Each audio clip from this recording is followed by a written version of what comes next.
Hey dudes, welcome to Splat from the Past, the only 80s themed horror and sci-fi show where things could get totally radical.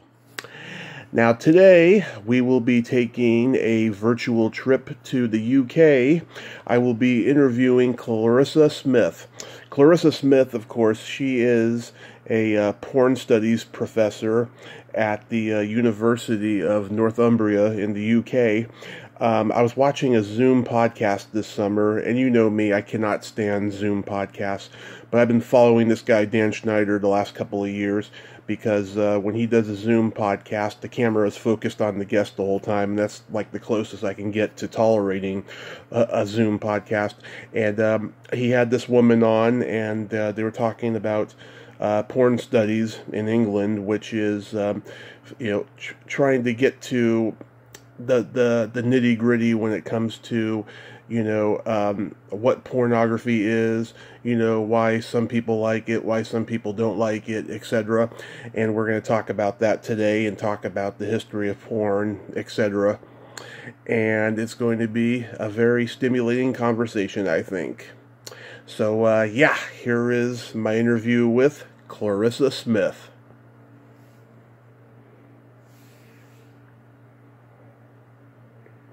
Clarissa? Hi, how are you? I'm great, how are you? Good, thank you. How is everything okay? Is the line on? Yeah. How is everything in the UK? Well, we're heading towards the cliff edge that's Brexit, and we've got the pandemic as well, so I don't know, what is there to say about how it is in the UK? Yeah. Pretty dismal. Yes. Trying to stay cheery, so, maybe it will be sunlit uplands before too long. How are things where you are? Same thing. Nothing's really changed. Everyone is just freaking out about the election, but other than that, everything is the same.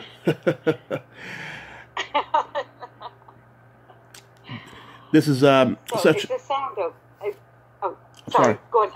I was just going to ask you if the sound is okay. I can tell that we've got a bit of a delay, haven't we, between each of us speaking. So I need to take account of that, I guess. A little bit, yeah, just a little bit. But other than that, I can hear you. Okay. But this is such a great honor. Thank you for taking the time today. It's okay, happy to help. I hope I can help. Hope I can say something interesting for you. So, you were a professor at the University of Sunderland in the UK, and now you're at Northumbria. Your teachings are sexual cultures, but porn studies is your expertise. How did that come about for you? Okay, well, my teaching is mainly in media and cultural studies, so I don't get to teach a lot about pornography, it has to be said. Mm-hmm. There are very few courses in the UK where you can actually teach porn, but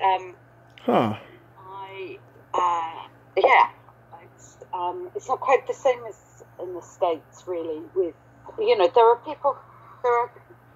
there are modules that people teach around pornography and around obscenity, but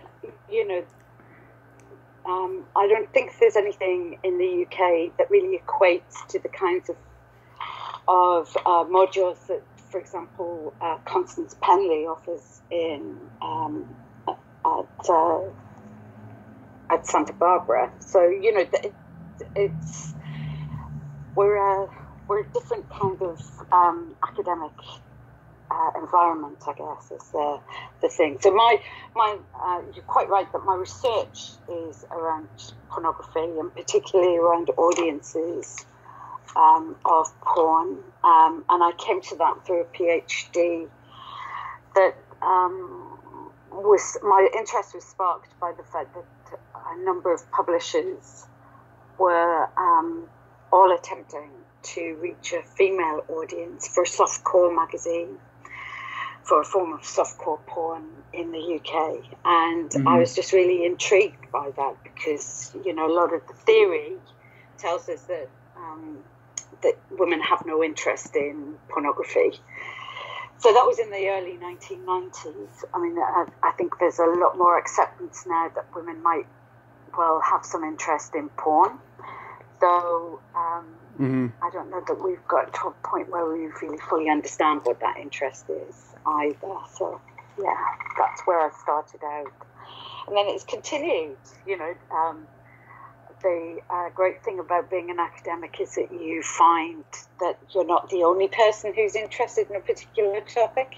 Yeah. And so you can kind of, at conferences and things, you start to meet up with other people who are coming at the topic from different angles, and so that you don't have to be an expert in every element or every aspect of a particular topic, but that you just engage in discussions and conversations with people who are expert in aspects that you're not expert in, and that you can have fruitful conversations and stuff.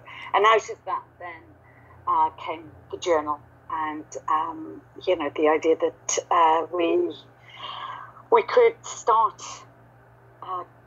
collecting and curating articles that are about pornography from all kinds of different angles, and recognizing porn as text-based, as magazine format, as video, as forms of interactive social media, as subject to different kinds of legislative actions, that so a whole range of things, and thinking about what is the business of pornography, and how perhaps the kind of Anglo-American argumentation over pornography has kind of excluded other perspectives on porn and other forms of pornography. That becomes possible when you have a journal, really, because the debate can kind of exist in one place that lots of people can have access to. So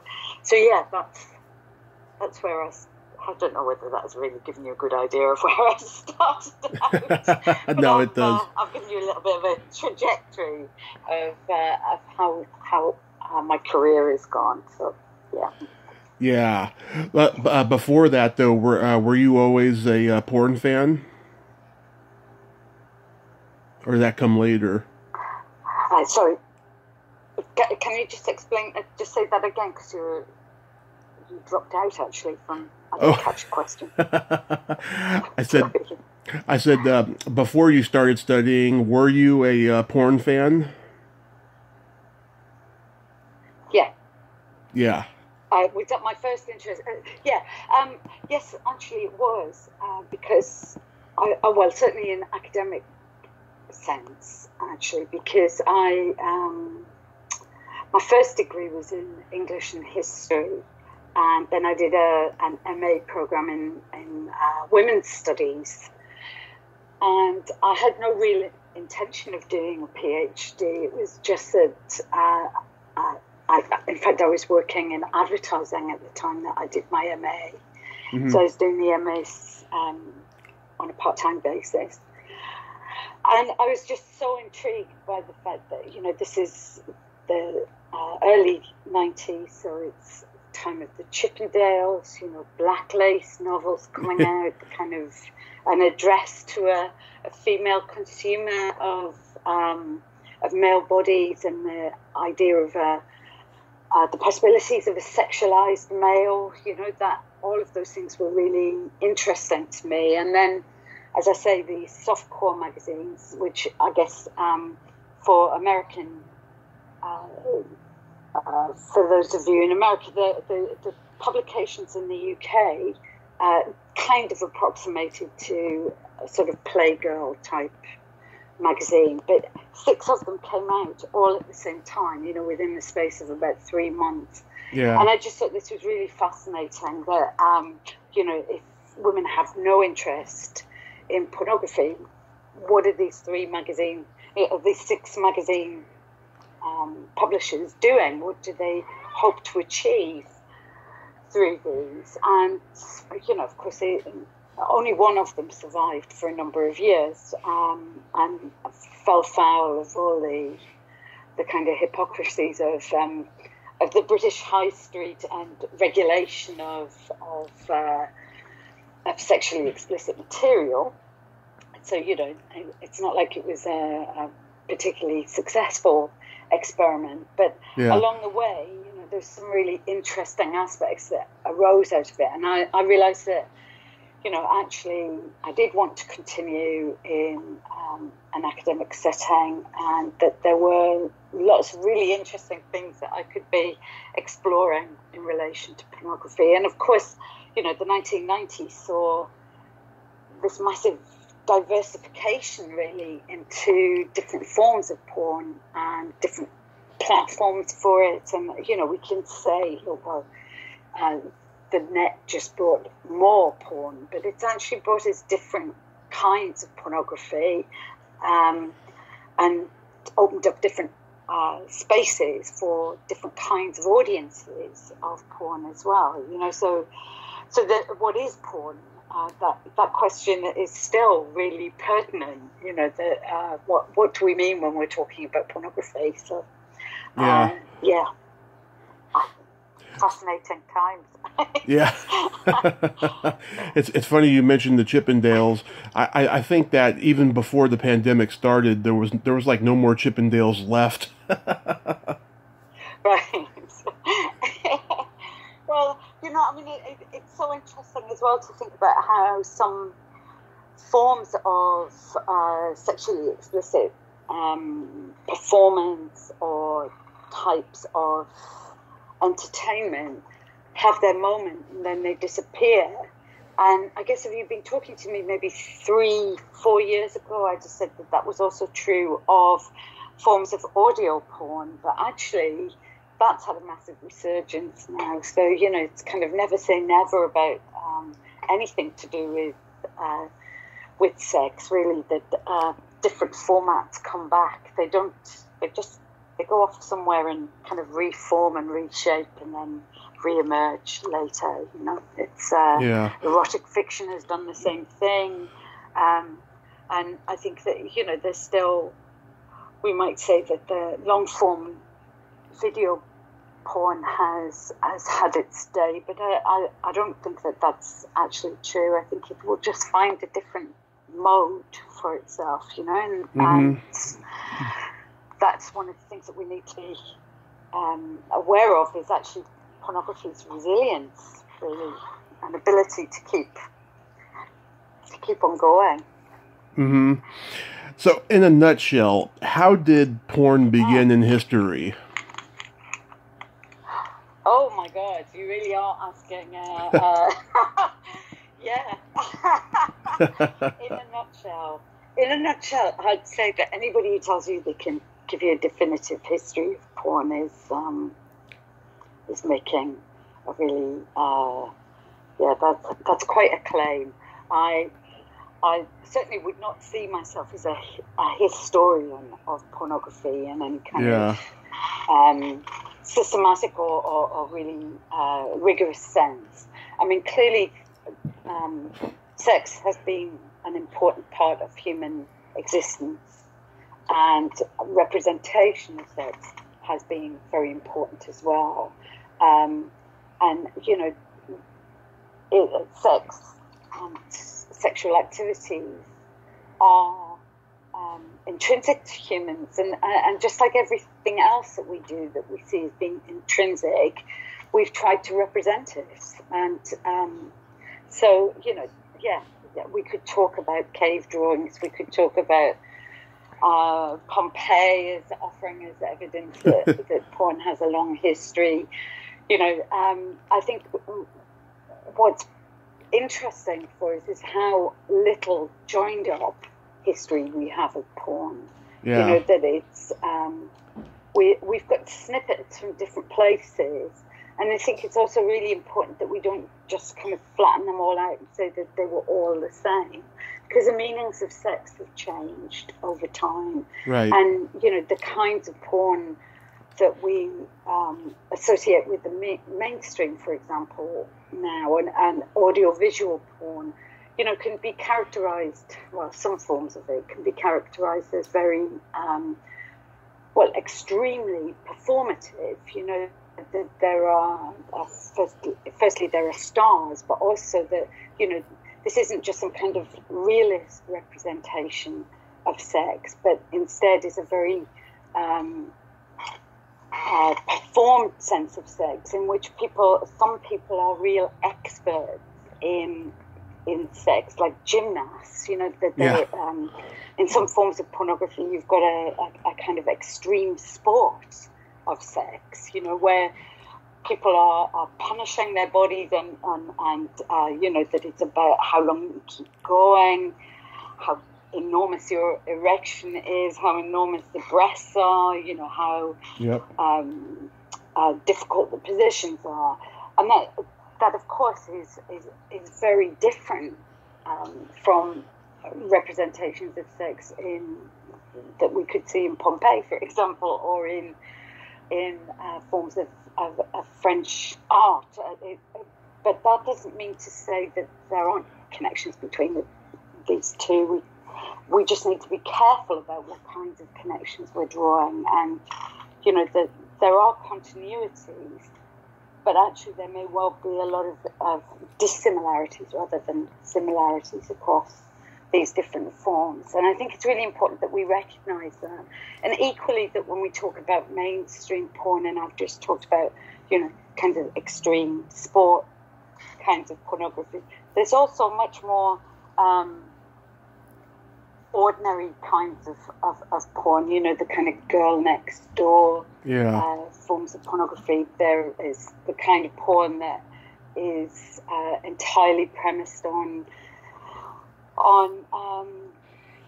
kind of very workaday, very ordinary forms of sex, and others that are, they want to tell a story, so it's sex is part of a drama. There's forms of porn that relies on its kind of crossover with horror, as well as sexually explicit kinds of filmmaking. So, just so many different kinds of porn available. That means that we need to be careful about what we say as a history. And, of course, the American output dominates really most of the thinking and the writing about porn. But of course, there's a big porn production. Big porn production is happening in spaces in India, across Japan, in Africa as well, and then of course Europe.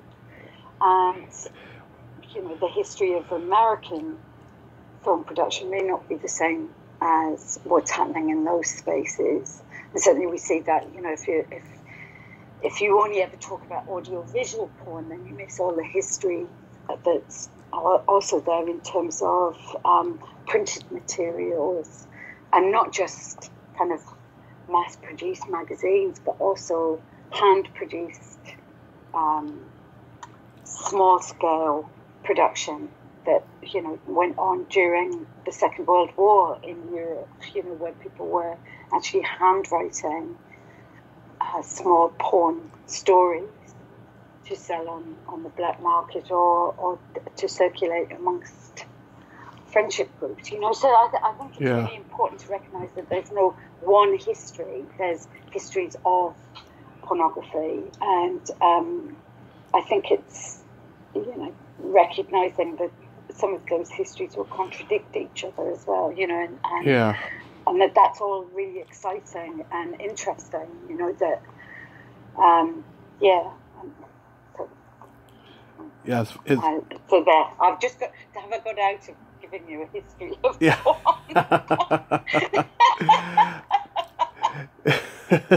Yeah, I mean, as far as Hollywood goes, porn probably started getting made there in like the late 50s or something, and then it was hush hush for many years. But then when Deep Throat came out around 72, then it was more out in the open, but still taboo and still illegal. You know, police started raiding sets.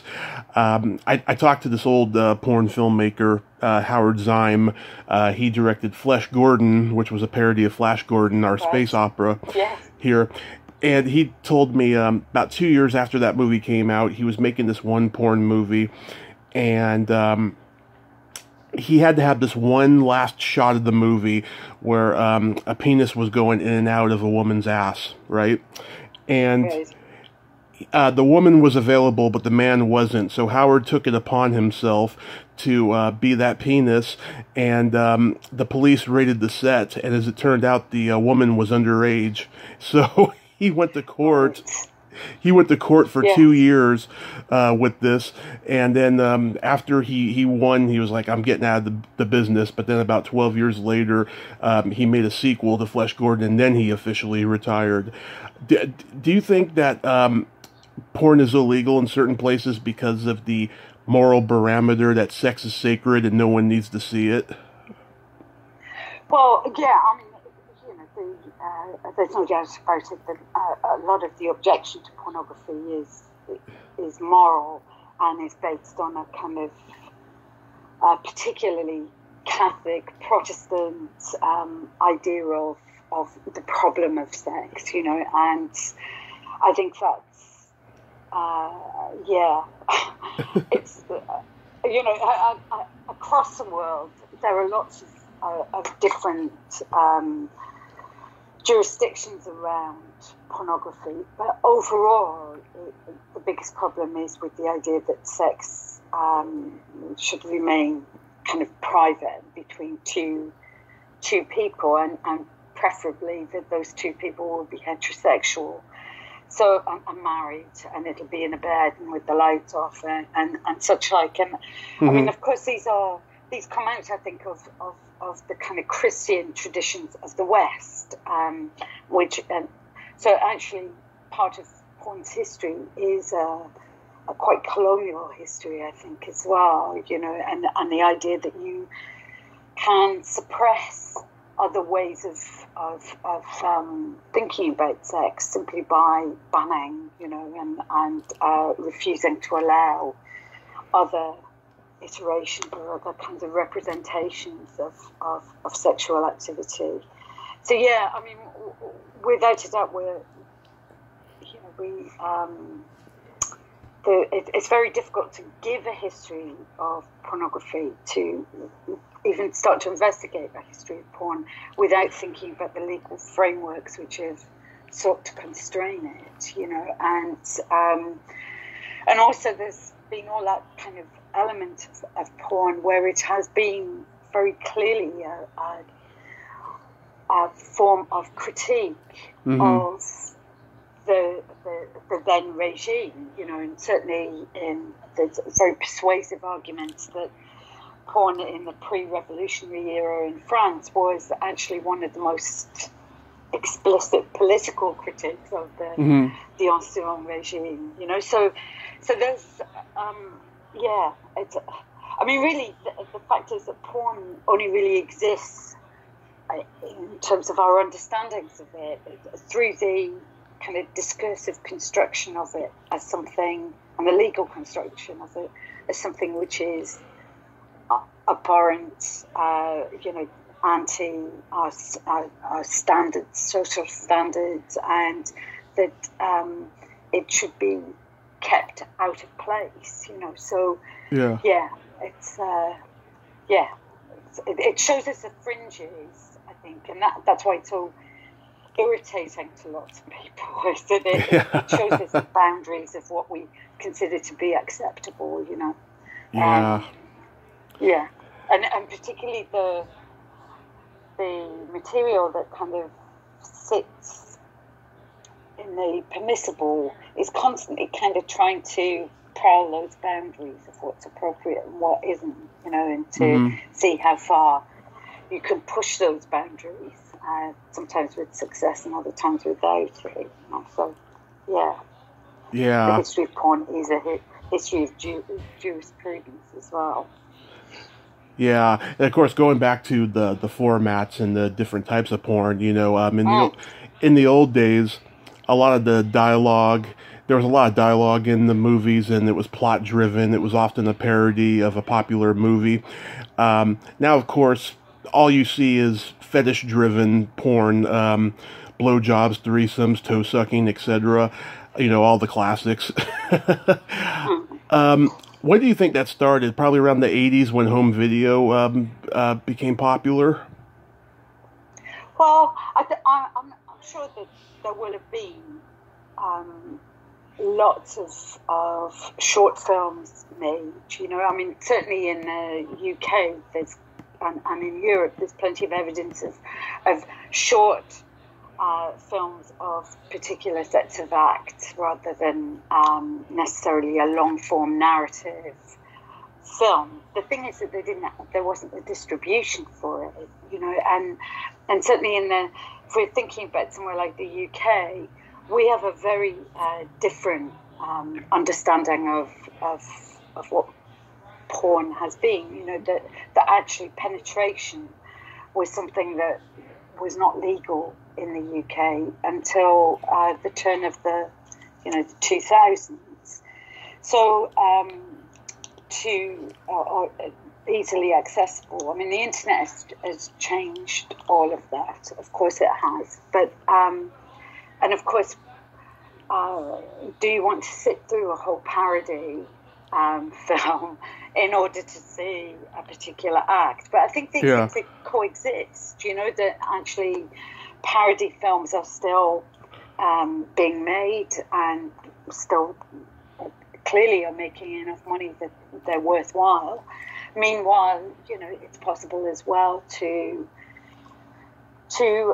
access, to purchase, to see very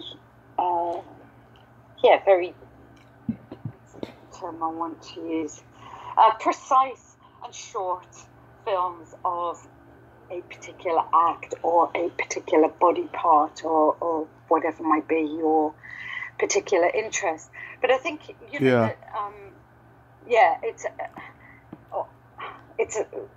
there is a tendency when we talk about pornography to kind of flatten it out and to say, it goes in these particular waves, and to say, it used to be this and now it's this, and we've got rid of all of that stuff, and now it's just about fetish. And I think there is a very clear interest in what might be designated fetish materials, but some of this is not just about a kind of constant search for the new or for something different, but maybe about the ways in which we think about sex as well, more generally. That our attitudes towards sex and sexuality is changing, and also how we spend our leisure time. Yeah. I saw Flesh Gordon in a midnight showing in a local cinema in the 1980s. That space is completely gone now. Midnight showings, they still exist, but they're for blockbuster films, and they usually, it's people. Yeah. Then it definitely was people coming out of pubs, and licensing hours meant that pubs threw out around the 10:30, 11 mark. So you'd go queue for the cinema, and see. It was often a mix of a horror film and a porn film. Yeah. Rendered very softcore for the UK, of course, but those spaces have disappeared. But that doesn't mean to say that people aren't still interested in seeing those kinds of films. So it's a really mixed ecology, I think, that we have now, in a way that we wouldn't have had or wouldn't have had the same sense of just 3 decades ago. Different forms of gatekeeping were in operation. But for sure, there's a period that's termed the golden age of porn production, and depending on who you're reading, there are, that's quite tightly delineated as a particular period.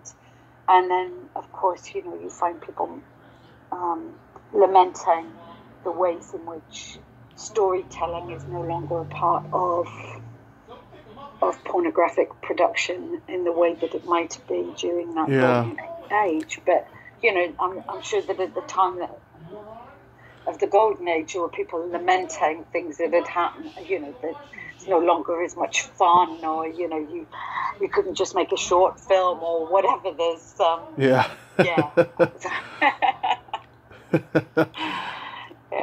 Yeah, I've talked to many of today's internet porn stars, and they've become very independent because they make sure they get paid now. And there's this very popular website that's based in the UK that's starting to become a phenomenon out here called OnlyFans, and I mean they're able to make a career out of it, and also not be sexually assaulted and be confined to everything that happened behind the scenes in the old porn world. Yeah. And I think OnlyFans is going to be a really interesting phenomenon to watch as it develops, and I think that it has been really fascinating to see how individual porn performers are able to control their own image, to leverage their films and other appearances through OnlyFans, through a platform that actually enables them to make money, and that's a really interesting phenomenon. We've also seen, that it's not always as cozy as it might appear, or some people might want to say. But I think there are, we're going to see more of that kind of semi-independent performance, really, and it's really interesting. I think also it's a really interesting development out of things like the webcams, and also just thinking about how at the start of the pandemic there was a lot of talk about how ordinary people were turning to OnlyFans to make money during a pandemic, and that everybody was going to turn, scare stories about how everybody was going to turn themselves into an OnlyFans person, but performer. But the fact is that the best OnlyFans accounts are really professional, and I don't mean that in that they've got all the polish of professionalism that we might associate with a production house. But that actually the performer takes their job really seriously, and I think one of the things that has been most problematic in terms of the kind of ways in which we've tended as a culture to talk about porn performance and stardom has been really dismissive and stigmatizing, and suggesting that, especially when we've been talking about women, they just get their clothes off for money, as if there's no skill in performing sexiness, that there's no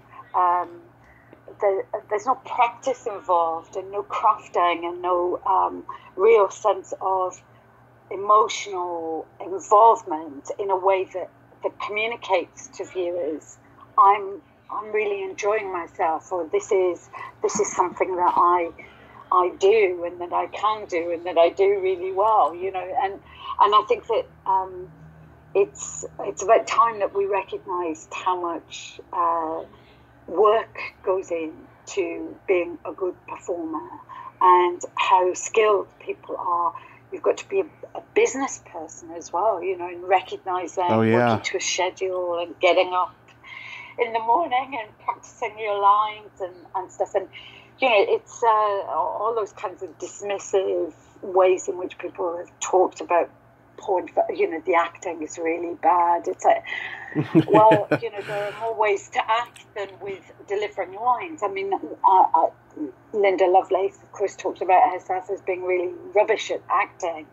But there were other aspects of her performance that were really good. It's one of the reasons that, that her performances, despite and in spite, and as well as all those stories that circulate around Deep Throat, that she offered a performance of sex that had real resonance for people, and the same is true of Gloria Spelvin and others, and I think it's we have a tendency to dismiss the kind of affective work and the physical work of performance as if it's meaningless, but actually being filmed, being photographed naked, and communicating sex, or sexual feeling, sexual desire. Those are real skills. I mean, I can hardly pull a happy face for or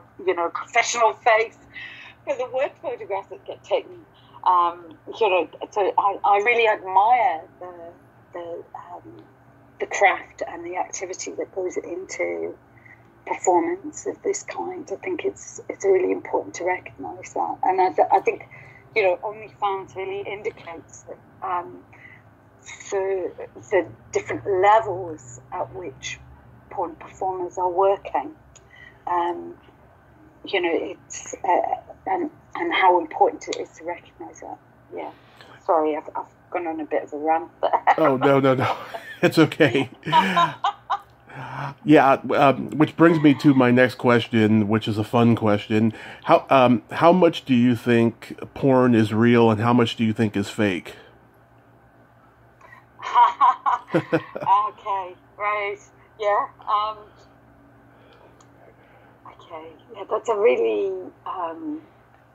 it's a really difficult question to answer, because I think that as I said, it's performance, and I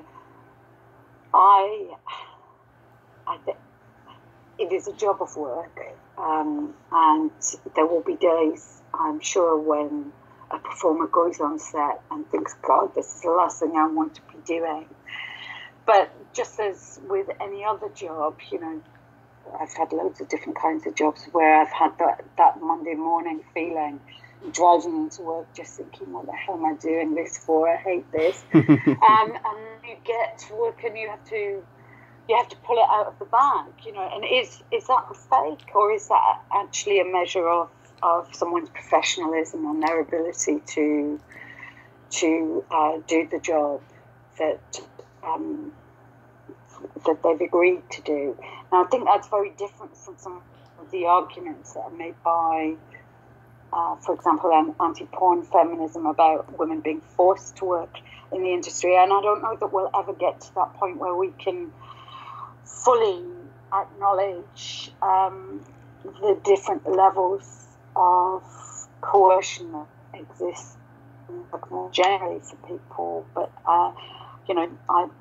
I look at performers, I understand performers to be professionals, and that, they are offering a performance of sex, and therefore it's not really, it's not for me to judge whether it's real or fake. Do you know what I mean? It's kind of, and there's we talk about on-screen heat between Hollywood actors, is it real, is it fake? I mean, what we're looking for from actors is the ability to communicate feelings and emotions, and to enable us to kind of sink into the narrative and to feel it's believable. And of course, I mean, porn itself does a whole range of marketing around this is real, which, So, I mean, there's so many different dimensions to the notion of reality in porn, Yeah. And certainly, you know, there's a massive market in the idea of authentic porn, real couples, real sex, you know, not the kind of extreme sport sex that I was talking about before. Yeah, I'm dodging that question as well, but I think it's because it's so much more complex than simply a straightforward dichotomy between real and fake, and that, you know, I think it's so important that we recognise those different ways in which, you know, some porn sells itself actually on the idea that it is, you know, that these are not real boobs. They're silicone enhanced. That, you know, this woman wears masses of makeup. That the hair is enormous. That the outfits are too small. You know, all of that sort of stuff. And so there's a level of fakery as well in pornography that is part of its selling point too. You know, so yeah. That's a difficult question to answer, and I'm not going to answer it. I'm going to answer it through that kind of, there's lots of different levels of real and fake and realistic. I will say this, though, actually, that in the UK, you know, we've the attempts to legislate against forms of porn that the government wants to call extreme pornography has attempted to talk about realistic porn, realistic sex, and you know, that ties us up in all kinds of knots, really, because certainly in a couple of cases they've gone after sexually explicit materials that lie at that kind of intersection between the horror genre and sexually explicit, and, you know, how realistic is the imagery. You know, the extreme porn provisions of the Criminal Justice and Immigration Act are about whether or not injury has occurred in an image or a video.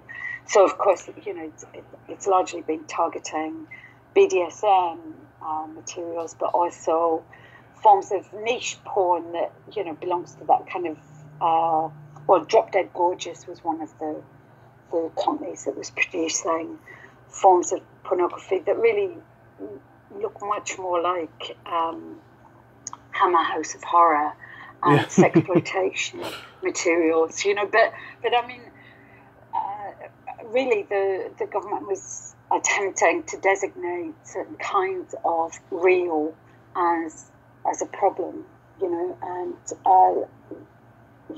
as something that needs to be policed and criminalised, and therefore people can go to prison for possession of it, not for making it, but possession of it.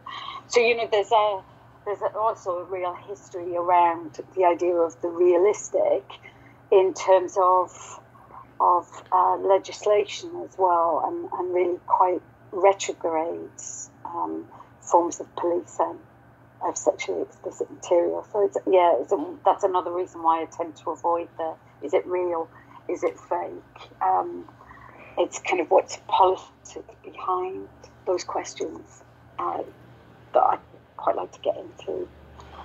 Yeah, I'm just impressed that a guy can ejaculate that much semen, you know. Well, yeah, okay, yeah. I mean, you know, these are all forms of excess, aren't they? The porn is about excess, often about excessive feeling. You're so overwhelmed by your sexual feelings that you've got to have sex now. And yes, of course, you could be ejaculating for the next 30 seconds or longer or whatever it is. You know, but excess is part of its pleasures sometimes, I think. So yeah. The fakery. There's plenty of fakery, and without a doubt, different aspects of different kinds of porn we do not fake. And actually, in some forms of, you know, those kinds of on the cusp of horror and sexploitation, there's an awful lot of fakery in those.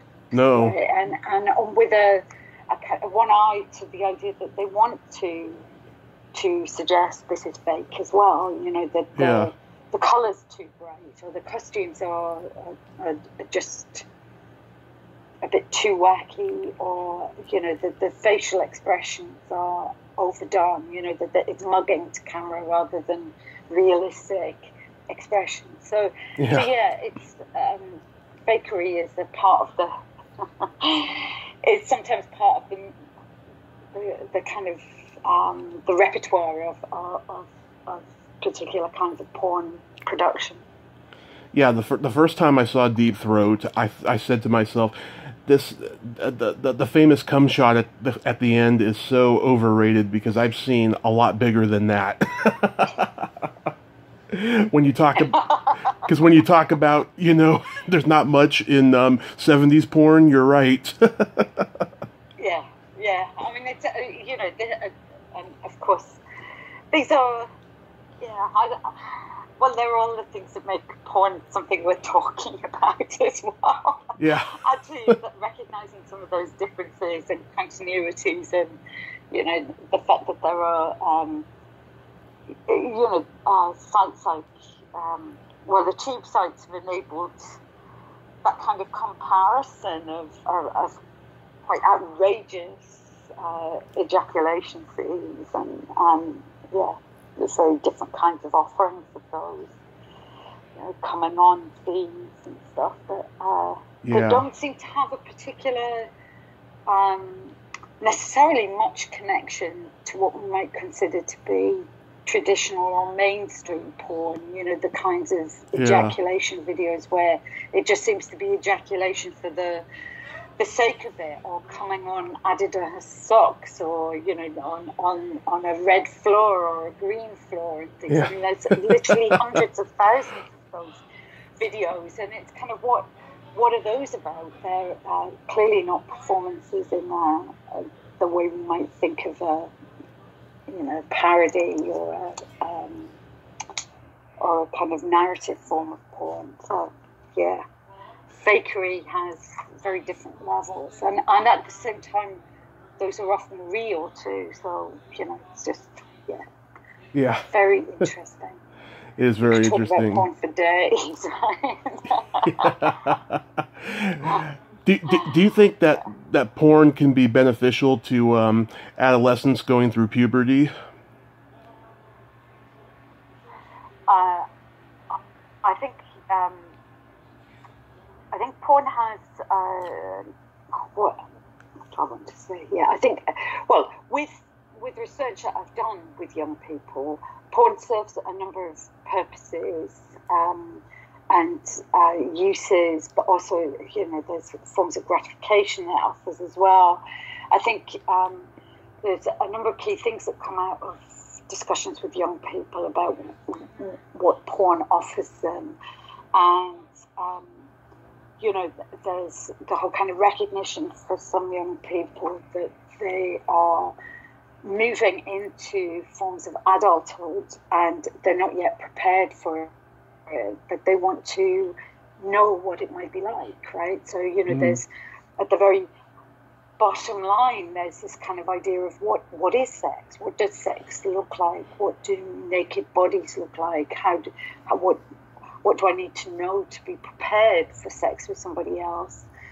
And then, you know, there are other things that might flow from that. For example, especially for young people who are not entirely sure about what their sexuality is, you know, there's porn offers them a means of seeing what forms of sexuality, coming to terms with what makes their body work, as it were, you know.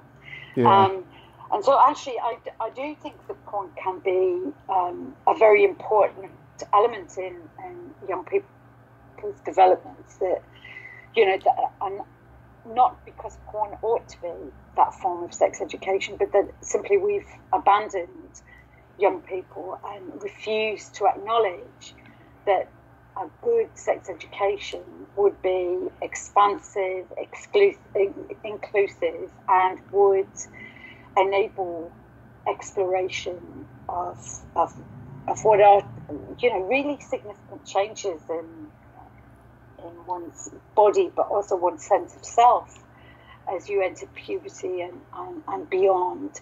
And, you know, young people in the research that I did with some colleagues, we're talking about things like, you know, school is incredibly stressful, family life is really stressful, and I need forms of release, and I'm constantly policed all the time that I can't go. Mm-hmm.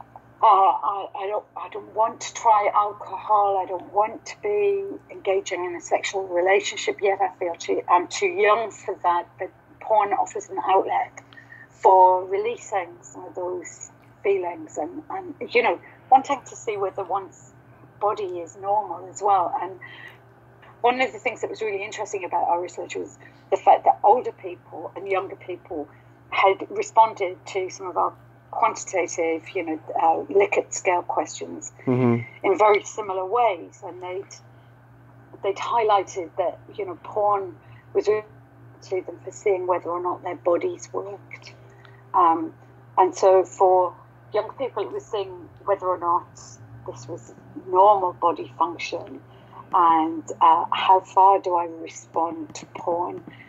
And for older people it was like, does my body still respond? Has my body aged too far to be responsive? So, you know, there's really interesting, it tells you something about anxieties, about what it means to be normal and to have a normal functioning body. And I don't think we deal with any of that in sex education at this point. You know, certainly in the UK, it can often be about, you know, prevention of pregnancy and STIs, rather than thinking about how young people understand their own bodies, you know. So porn is de facto a sex education tool. I don't think it ought to be, because it doesn't set out to be that. Yeah. But, you know, in the absence of anything else, then I think that porn does have useful functions for young people. Yeah, it was definitely a sex education tool for me. So the young people who need sex education is a bit of a problem too. You know, that actually we should all be much more mindful and reflexive about our own sexual journeys and our own, you know, our bodies and our feelings and stuff around sex. So, yeah. It was definitely. Yeah, and porn meets some of those needs. Yeah, it was definitely... Sorry, you were going to say... It was definitely educational for me. I was 12 the first time I fingered a girl, and I have porn to thank for that. Right, yeah. I mean, I think as well that often, you know, especially when you're talking to queer respondents and gay,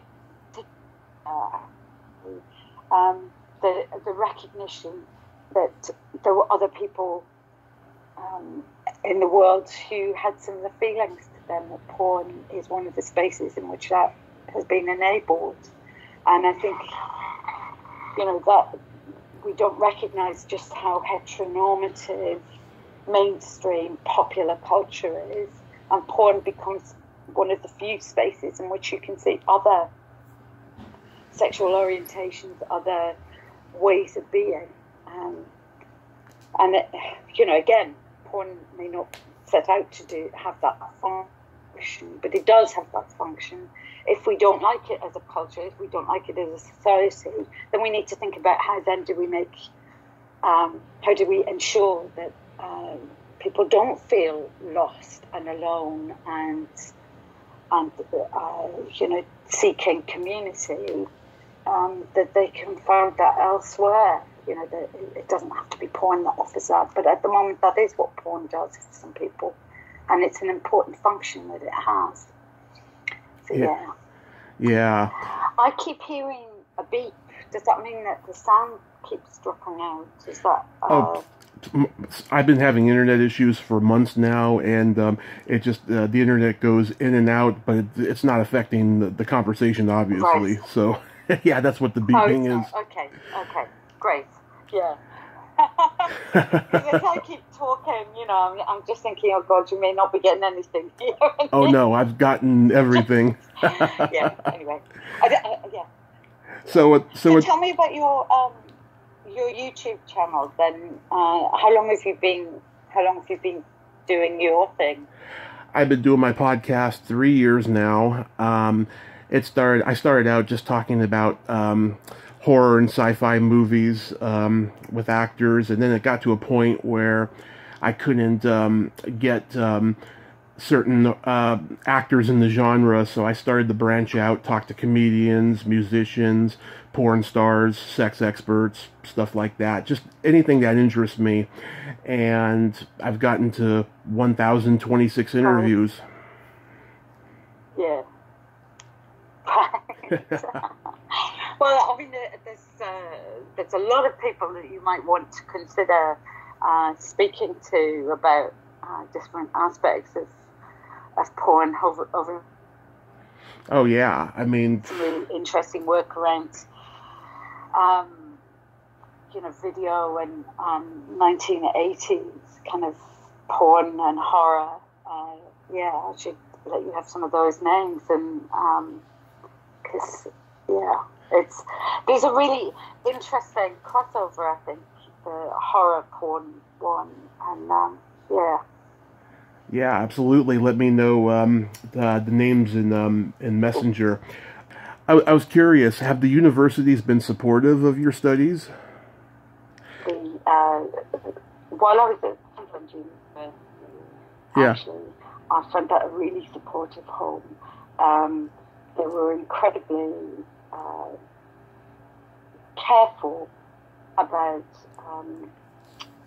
responding. I mean, actually, I think it needs to be said that certainly about the time that we launched the journal, there was a lot of complaint about us having the journal, and a petition was set up, and a number of complaints were received by the university, letters written to the VC and to other members of the board, and they responded quite robustly, actually, to those complaints, and I really appreciated that, because it was,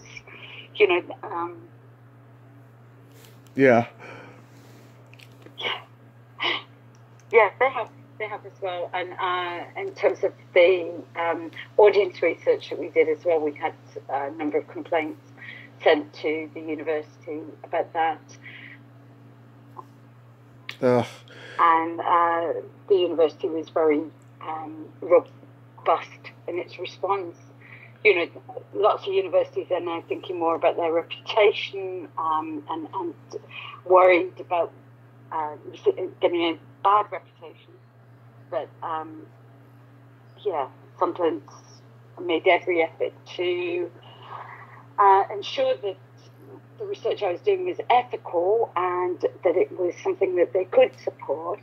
And, with those frameworks in place, then, of course, they've been really great and allowed me to research areas that some other institutions might not have thought were properly academic.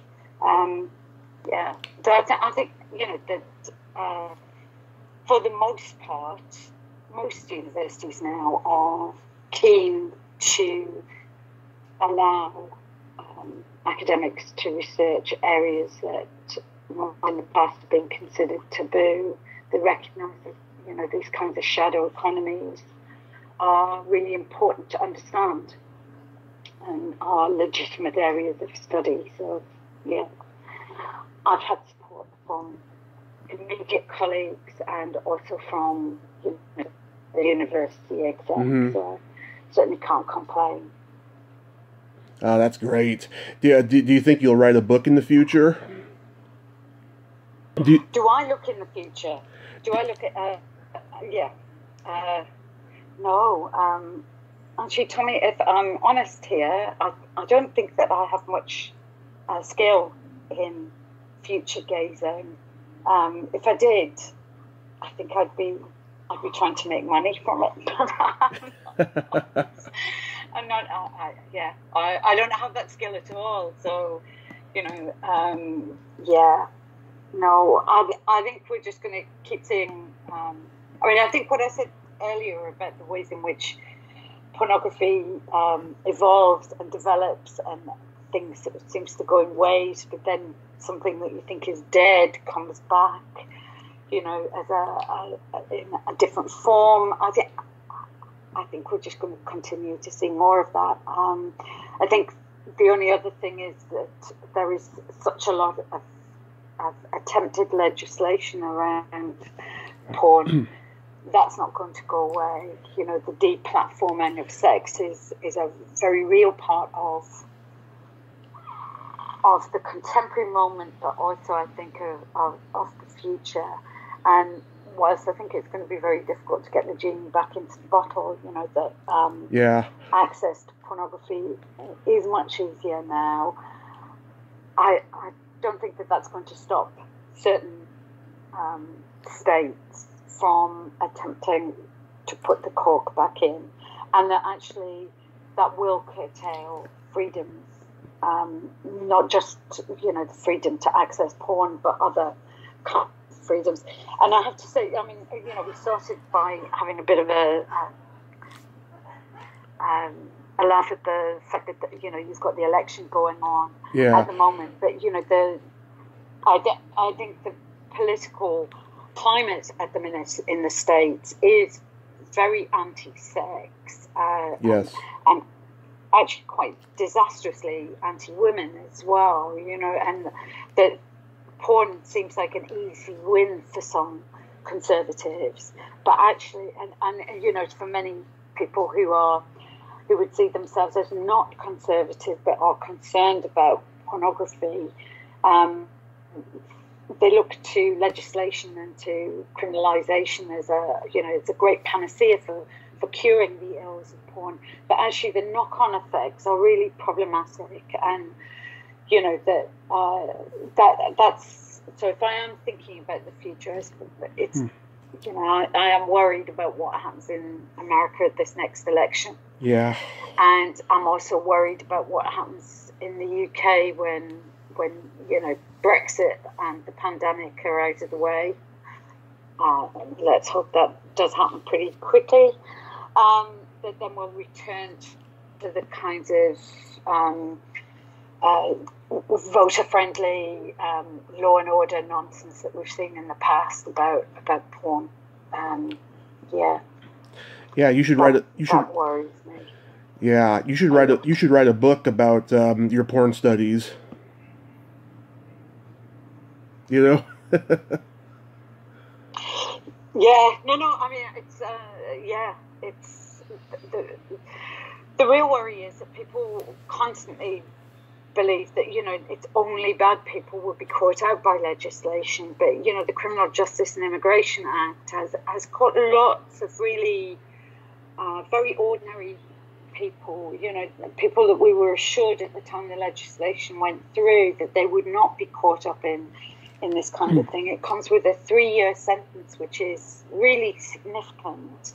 And, the problem about sexual offences is that they tend to stick. They're very sticky. You can't wash it off. So if you're released without charge, there's still damage done to your reputation amongst family members, in the workplace, with your neighbours, and that these can be really quite life-changing. And I think it is, it's so significant. And I wonder why we think that the best way forward for dealing with elements of sexual culture that we're uneasy about is to head straight for legislation. I don't get that, and I'm really very concerned at the ways in which certain branches of feminism think that turning to law is the first step. Law has very rarely been women's friend in that in an uncomplicated way. So I think we have to think very hard about what it is that we're wanting from legislation against pornography. And that's not to say that there aren't some really unpleasant aspects of porn and porn production, you know. And I'm worried about the turn to legislation as the first means of making things better, you know, and that goes for things like, you know, in relation to young people in particular. You know, once you've banned sex, banned talk of sex, banned porn, it's not as if you're not saying something about sex there, right? I mean, you're still not talking about sex, is very clearly talking about sex, you know, so, yeah. So really quickly... That would be my future prediction, that we need to stay vigilant about prosecute. Yeah. So really quickly, Clarissa, there's this secret silly game that I like to play with my guests. This is a series of silly slumber party questions, and how it works is I ask you the question, you answer it, and then you ask me the exact same question, I answer it. You got it? Okay, right. Okay. Okay, I think so. Clarissa, are you ticklish? A little. Yes, a little. Are you ticklish, Tommy? Yes, very ticklish. Is your belly button an innie or an outie? It's an innie. Is your belly button an innie or an outie? Yes, a deep innie. What color are your toenails painted? Ooh, they're sort of dark red, glittery, sort of maroony colour. Yeah. What colour are your toenails painted? Au naturel. Very nice. What would you say is your best personality trait?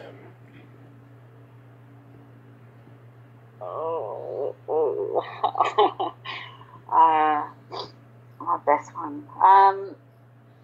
Oh God, I don't know if I've got any. Have I got a personality? Yeah, I don't take things too seriously. Maybe. Yeah. What's your best personality trait? I agree. Mine is I have empathy, and I also have no filter. That's good. Yeah. Certainly, I wish I thought of empathy first. Yes. Yes. Which brings me to my next question. If this is too personal, I understand. What is your ideal place to have a quickie in? Oh my God.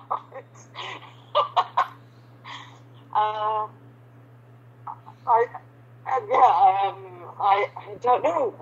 That's interesting. It's somewhere nice and warm. Somewhere warm, actually. I think is best. Yeah. Out of the rain, at least. Yeah. What about you? Where's your best place to have a quickie? Movie theaters, I love. I did it one time in a baseball bleachers. I always wanted to try it in a swimming pool, but I never got the chance. Maybe someday, if everything is calmed down with the pandemic, I'll get to try it.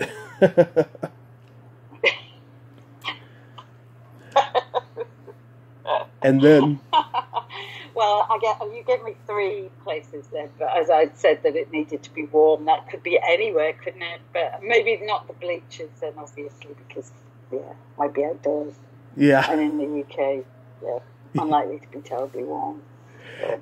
And then my favorite question, is there a stinky smell that just makes you gag?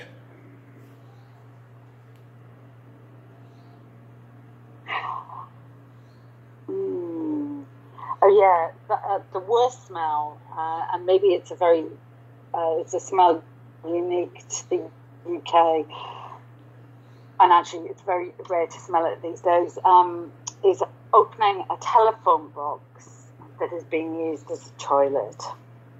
Oh yeah. That smell is, So it's a smell of urine in a confined space, I guess. Yeah. What about you? What smell makes you gag? Either farts or feet. The classics. Okay. Yeah. Yeah, feet can be pretty terrible. Yeah. They can be, yeah. Well, Clarissa, I thank you so much for coming on today, and I hope you stay safe and you enjoyed the new university that you're at. Thank you very much. I'm sure I will. Thank you. And thanks for having me on. It's been great. Absolutely. I mean, even though we had technical issues near the end, everything worked out great. So have yourself a great night over there. Yeah, good. Okay, you too.